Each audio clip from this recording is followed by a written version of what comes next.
क्या आप भी ऐसा एज कैलकुलेटर बनाना चाहते हैं कि जिसमें डेट ऑफ बर्थ आप किसी की भी टाइप करें तो कंप्यूटर खुद ब खुद उसको ईयर्स में, मंथ में और डेज में हमें शो करवा दे। जैसे फ़र्ज़ कीजिए मैंने यहाँ पे सबसे पहले मंथ टाइप किया, फिर इसके बाद मैंने डेट टाइप की, फिर मैंने 2022 टाइप किया, तो ऑटोमेटिक देखिए यहाँ पे हमारे पास 2 ईयर्स 1 मंथ एंड 11 डेज आ गया। इसी तरह से हम टाइप करते हैं 0303 एंड उसके बाद 2001 अगर हम टाइप करते हैं 23 years and 2 month and 13 days हमारे पास यहाँ पे शो हो रहा है। तो इस तरह का कैलकुलेटर आपने कैसे बनाना है, आज के इस लेक्चर में हम ये सीखने वाले हैं। Welcome to Falcon Computer Academy. मैं हूं केवल विजय और मैं आज आपको पढ़ाने जा रहा हूं एज कैलकुलेटर के बारे में। तो सबसे पहला काम आपने क्या करना है कि आपने इस तरह का डाटा आपने राइट करना है। तो मैं सबसे पहले इसको सिलेक्ट कर लेता हूँ, यहाँ पे मर्ज कर लेते हैं और उसके बाद मैं यहाँ पे टाइप कर रहा हूँ एज कैलकुलेटर। तो मैंने यहाँ पे टाइप किया एज कैलकुलेटर, एंटर प्रेस करते हैं। यहाँ पे आपने डी भी टाइप कर लेना है। फिर उसके बाद यहाँ पे हम टाइप कर लेते हैं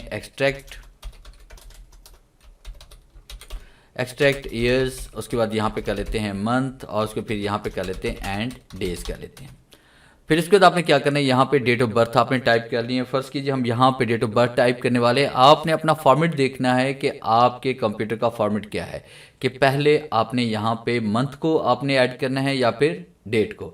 तो मेरे पास जो फॉर्मेटिंग है वो मंथ वाली है, तो मैं यहाँ पे इसमें टाइप कर लेता हूँ। सबसे पहले मैंने यहाँ पे मंथ मैंने टाइप किया फेब और उसके बाद मैंने 13 कर लिया, फिर उसके बाद मैंने 1995 मैंने कर लिया।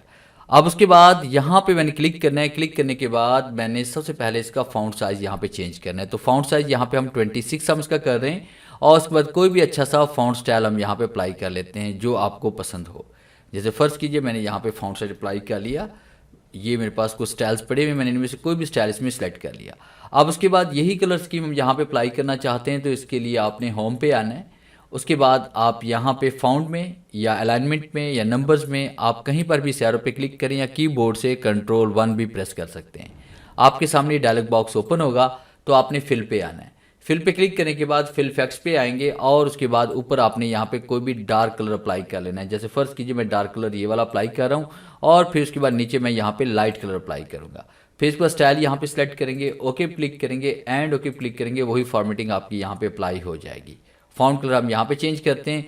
फिर इसके बाद इन दोनों सेल्स को हम सेलेक्ट करते हैं और यहाँ पे हमने ये डार्क ब्लू कलर दे दिया और उसके बाद यहाँ पे वाइट कलर दे देते हैं, उसको यहाँ पे सेंटर टू सेंटर कर लेते हैं। अब उसके बाद यहाँ पे हमने ये फार्मूला अप्लाई करना है। तो फार्मूला कैसे अप्लाई करना है, इसके लिए आप सबसे पहले क्या करेंगे, यहाँ पे इज इक्वल टू राइट करेंगे। इज इक्वल टू राइट करने के बाद आपने डेटा डिफ लिखना है। डेटा डिफ लिखने के बाद आपने यहाँ पे सेल रेफरेंस देना है। जैसे मेरे पास सेल यहाँ पे B12 है, आपने यहाँ पे कॉमा टाइप करना है। फिर उसके बाद यहाँ पे टाइप करेंगे टुडे और उसके बाद ब्रैकेट ओपन ब्रैकेट क्लोज करेंगे, कॉमा टाइप करेंगे, इनवर्ट कॉमा, फिर उसके बाद वाई टाइप करेंगे। यानी सबसे पहले हमने ईयर्स को मालूम करना है। फिर इसके बाद ब्रैकेट को आपने क्लोज करना है और यहाँ पे हम एंड का फंक्शन यूज़ करेंगे और फिर उसके बाद इनवर्ट कॉमा और यहाँ पे हम टाइप कर लेंगे ईयर्स। तो मैंने यहाँ पे ईयर्स लिखना है। ईयर्स लिखने के बाद मैंने यहाँ पे एक स्पेस देनी है और इनवर्ट कॉमा क्लोज कर देंगे। फिर उसके बाद यहाँ पे एंड का साइन देंगे और यहाँ पे हम टाइप करेंगे डेटा डिफ और उसके बाद ब्रैकेट ओपन करेंगे। यहाँ पे दोबारा हम सेल रेफरेंस देंगे। सेल रेफरेंस देने के बाद कॉमा टाइप करेंगे, टुडे का फंक्शन हमने अप्लाई करना है, ब्रैकेट ओपन ब्रैकेट क्लोज करेंगे, कॉमा देंगे, फिर इन्वर्ट कॉमा, फिर उसके बाद यहाँ पे टाइप करेंगे YM यानी ईयर्स ऑफ मंथ, फिर एक स्पेस देंगे। उसके बाद फिर अपने यहाँ पे स्पेस नहीं देनी बल्कि यहाँ पे इन्वर्ट कॉमा क्लोज करना है और फिर उसके बाद आपने ब्रैकेट को क्लोज कर लेना है। अब यहाँ पे एंड का फंक्शन आप यूज़ करेंगे, दोबारा इन्वर्ट कॉमा देंगे और उसके बाद यहाँ पे इसमें टाइप कर लेंगे मंथ और उसके बाद मंथ्स आप टाइप कर लेंगे, फिर स्पेस देंगे, फिर इन्वर्ट कॉमा देंगे और फिर आपने एंड का फंक्शन यूज़ करना है और यहाँ पे टाइप करेंगे डेटा डिफ।